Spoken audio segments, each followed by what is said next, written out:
Vous montrer comment réaliser un tabanas.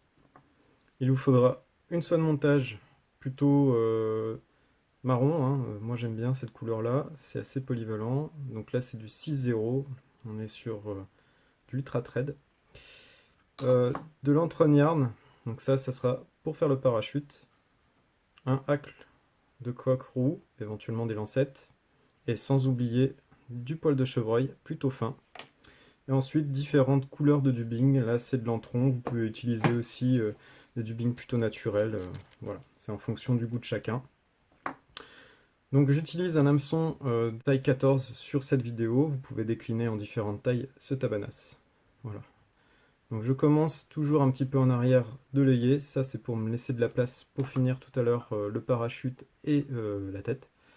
Je vais aller directement devant la courbure. Et ici, j'aime bien utiliser un dubbing de couleur plutôt flashy. Voilà, je vais utiliser du orange. Ça me sert à faire un petit tag. L'avantage du dubbing ultra fin ou en tronc, c'est qu'on peut l'enrouler directement sur le fil. Je vais reprendre un peu. Hop. Voilà. Ensuite, je vais utiliser une autre couleur. Donc, ça sera un olive moyen.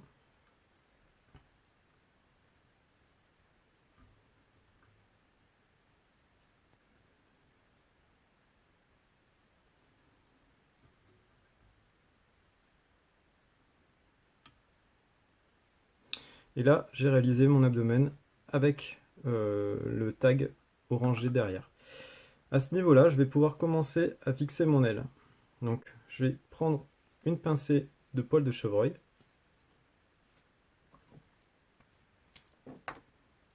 Alors, on peut utiliser un égaliseur. On voit que les poils ne sont pas réguliers. Moi, j'ai un petit conseil si vous n'avez pas d'égaliseur. Vous prenez la paume de votre main, vous amenez les poils dessus, vous laissez juste un petit peu glisser les poils entre vos doigts. Et là, vous allez avoir déjà un alignement qui va être meilleur.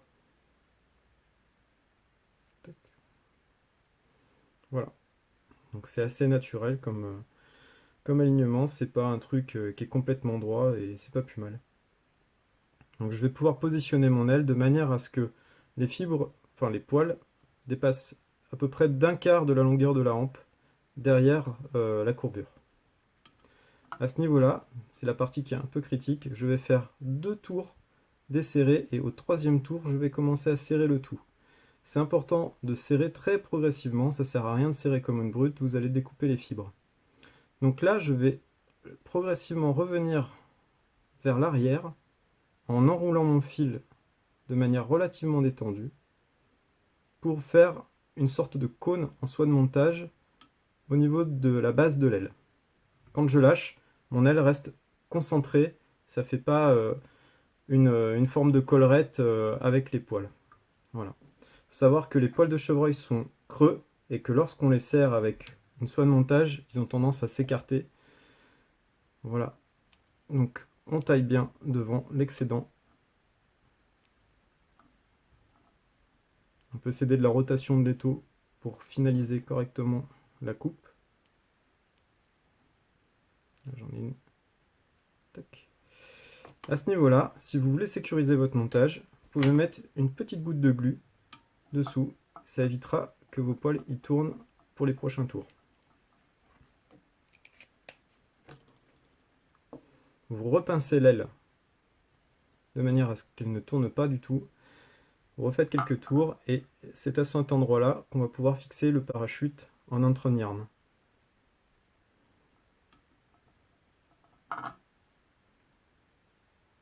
Donc important de bien faire 2 tours. On relève les 2 morceaux. Et là, c'est la partie qui est un petit peu artistique. On va bien solidifier la base du porte-parachute en emprisonnant bien la base avec la soie de montage. Et là, normalement, vous allez pouvoir monter correctement votre hacle sans que ça bouge. Je vais pouvoir couper cette partie-là. Voilà. Comme je suis un peu perfectionniste, je vais remettre un petit peu de dubbing entre l'aile et le porte-parachute. Cette étape-là n'est pas obligatoire, même si elle ajoute un petit peu d'esthétisme à la mouche. Voilà. Je vais pouvoir retirer le dubbing.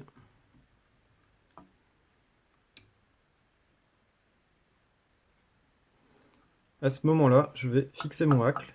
La longueur des fibres du hacle doit être légèrement inférieure à la longueur de la hampe, ou équivalente, mais pas supérieure.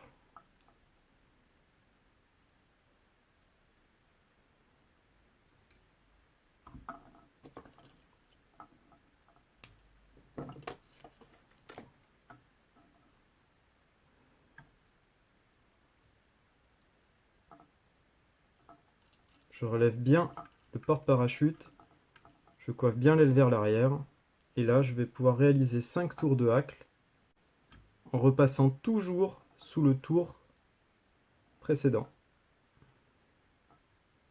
Je descends le hacle à chaque fois sous le tour que je viens de réaliser.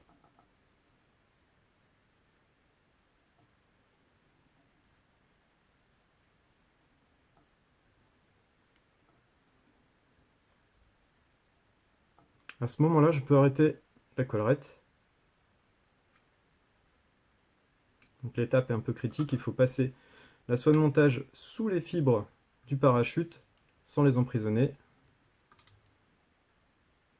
Une fois que j'ai fait ça, si je veux sécuriser mon montage et ne pas emprisonner les fibres lors de la demi-clé, je vous conseille d'utiliser un outil de ce type pour bien passer sous les fibres et réaliser donc la demi-clé qui va permettre d'arrêter déjà votre montage.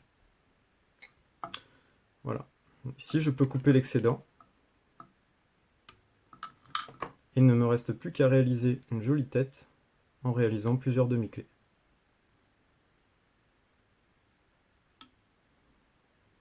Deux demi-clés doublées, ça suffit.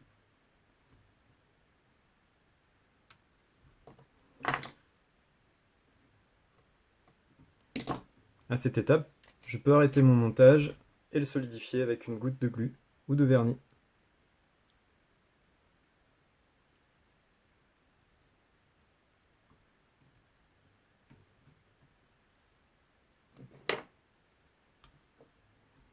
Il ne me reste plus qu'à couper le toupet qui me sert à bien visualiser ma mouche. Vous pouvez réaliser le toupet de différentes couleurs. Cette mouche fonctionne à la fois dans les torrents, en lac de montagne, et bien sûr le long des berges pour imiter à la fois des sedges ou des sauterelles qui seraient tombées à l'eau.